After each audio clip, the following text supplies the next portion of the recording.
ibu-ibu, bapak-bapak, anak-anak, kaum remaja, orang-orang muda, dan semua sahabat-sahabat Tuhan yang sedang mengikuti misa kudus kami dari Kapel Perjamuan Kudus pada pesta pembaptisan Tuhan kita Yesus Kristus. Ada banyak pikiran yang dapat kita sampaikan dari bacaan-bacaan kitab suci pada hari ini. Baik dari nubuat Yesaya,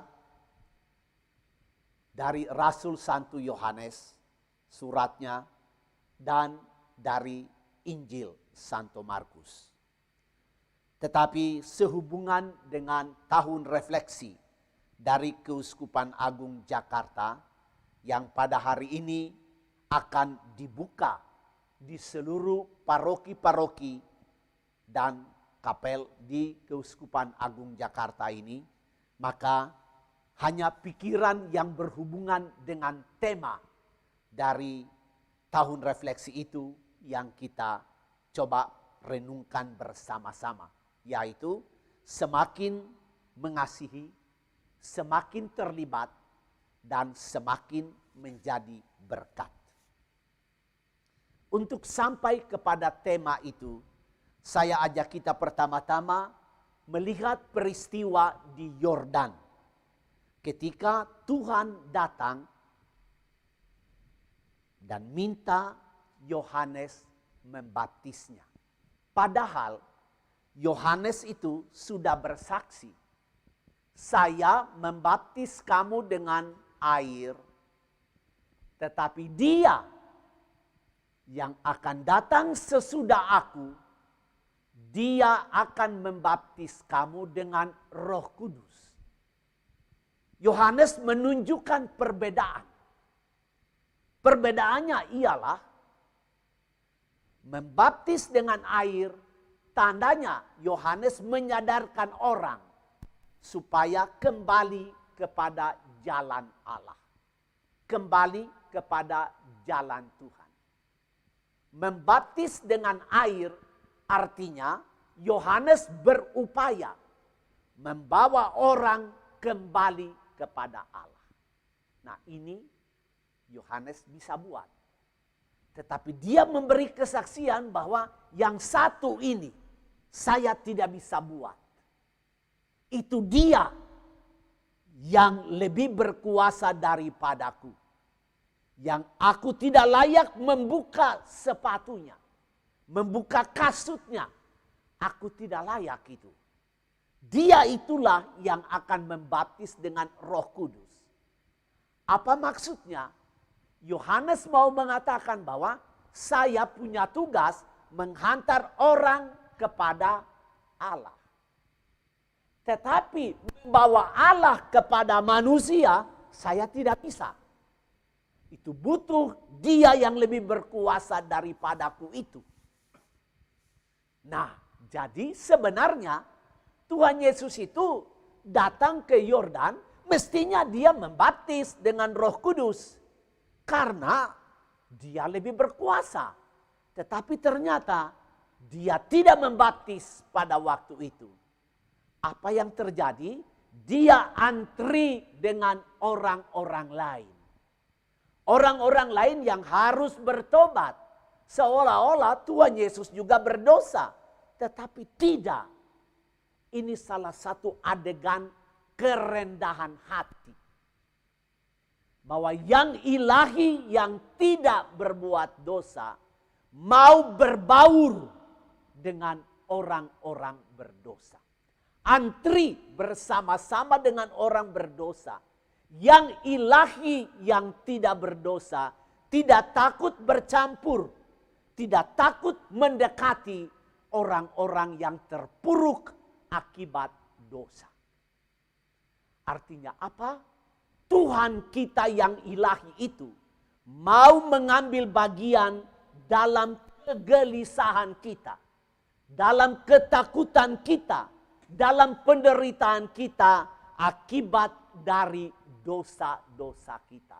Dia tidak menjauh daripada kita, tetapi dia terlibat dia berbaur, dia ada di tengah-tengah para pendosa. Ini pertama, bagaimana yang ilahi peduli dengan kita manusia ciptaannya. Dia mau bercampur dengan kita tanpa takut sedikit pun. Yang kedua, ketika dia dibaptis, ada sesuatu yang unik terjadi. Kepada orang lain yang dibaptis Yohanes tidak terjadi itu. Yang terjadi hanya pada Yesus, yaitu langit terkoyak dan terdengarlah suara dari Bapa. Ini anak yang kukasihi, kepadanya aku berkenan. Suara itu disaksikan oleh Roh, dikatakan oleh Markus seperti burung merpati. Apa artinya adegan itu? Adegan itu pertama mau menunjukkan bahwa Yesus yang sedang dibaptis oleh Yohanes ini adalah orang yang dekat dengan keilahian.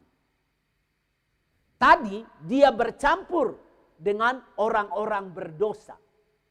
Dengan baptisan oleh Yohanes, orang-orang sadar untuk menjauhkan diri dari apa saja yang menghalanginya dekat dengan yang ilahi. Sekarang yang ilahi itu bersaksi dari atas, langit terbuka dan terdengar kesaksian dari yang ilahi. Ini anak yang kukasihi. Artinya apa? Yesus yang berbaur dengan orang berdosa itu adalah orang yang dekat. Dekat dengan keilahian. Bahkan dia itulah yang ilahi itu sendiri. Ini yang pertama. Kedekatan Yesus dengan yang ilahi. Makanya yang ilahi bersaksi, ini anakku. Yang kedua, dengan berbaurnya Yesus bersama orang-orang berdosa, lalu melihat langit terbuka, maka Yesuslah yang mewakili manusia berdosa di hadapan Bapanya. Dia mewakili manusia yang peot ini. Manusia yang porak-peranda. Manusia yang sudah terluka akibat dosa-dosa. Dia mewakilinya di hadapan Allah Bapanya. Atau dengan kata lain, dengan berbaurnya Yesus dengan orang berdosa, dia membungkus orang-orang berdosa ini sebagai kado. Dan dia bawa kado itu kepada Allah Bapanya. Tegakah engkau melihat kemanusiaan yang terpuruk ini? Tegakah engkau melihat wajah kemanusiaan yang peot ini? Tegakah engkau melihat wajah kemanusiaan yang terluka akibat dosa ini? Dan Tuhan menjawab dia yang membawa kado itu. Tuhan menerima kado itu dengan mengatakan, engkau anak yang kukasihi, aku berkenan kepadamu. Artinya apa? Yesus yang membawa kita kepada Allah itu, kado itu diterima oleh Allah. Berarti seterpuruknya kita manusia dalam keadaan dosa apapun, Allah itu menerima kita.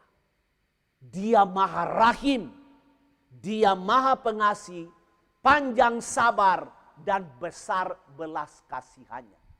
Susah kita sebesar apapun, kesedihan kita sebesar apapun, penderitaan kita sebesar apapun, kita diterima oleh Allah. Dari situ kita kembali kepada tema keuskupan kita, semakin mengasihi, semakin terlibat, dan semakin menjadi berkat. Ibu Bapa, untuk mengasihi itu bukan pekerjaan manusia. Bukan tabiat manusia. Karena tabiat manusia itu adalah sikut menyikut. Tabiat manusia itu adalah dendam. Tabiat manusia itu adalah membenci, iri. Itu tabiat kita. Ada sih keinginan baik, tetapi keinginan baik kita itu banyak kali kalah.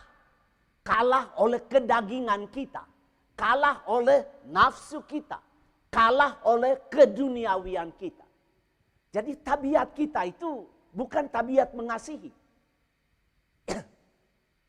Hanya mengasihi adalah tabiat dari Allah.